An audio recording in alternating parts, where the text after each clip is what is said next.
Right, ఇక మిగతా details చూస్తే మంత్రి నారా లోకేష్ కీలక వ్యాఖ్యలు చేశారు.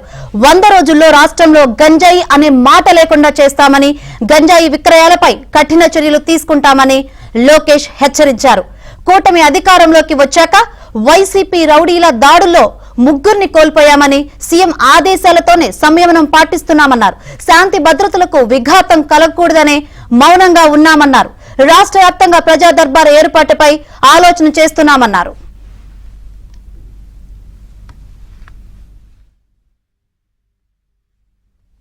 పాదయాత్రలో గంజాయి వల్ల కుటుంబాలు ఎలా నాశనమైనాయో నేను చూశాను. మీరు కఠినంగా వ్యవహరించాలని ఆమె కోరాను. మేడం గారు కూడా సమీక్ష పెడతాన్నారు, సభ్యుతో రివ్యూ చేస్తా అన్నారు.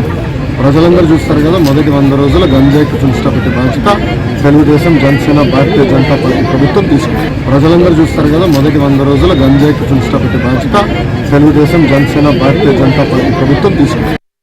పాదయాత్రలో గంజాయి వల్ల కుటుంబాలు ఎలా నాశనమైనాయో నేను చూశాను. మీరు కఠినంగా వ్యవహరించాలని ఆమె కోరాను. మేడం గారు కూడా సమీక్ష పెడతాన్నారు, సభ్యుతో రివ్యూ చేస్తా అన్నారు. ప్రజలందరూ చూస్తారు కదా, మొదటి 100 రోజుల గంజాయికి తులసిట పెట్టే బాధ్యత తెలుగుదేశం, జనసేన, భారతీయ జనతా పార్టీ ప్రభుత్వం తీసుకుంది. ప్రజలందరూ చూస్తారు కదా, మొదటి 100 రోజుల గంజాయికి తులసిట పెట్టే బాధ్యత తెలుగుదేశం, జనసేన, భారతీయ జనతా పార్టీ ప్రభుత్వం తీసుకుంది. పాదయాత్ర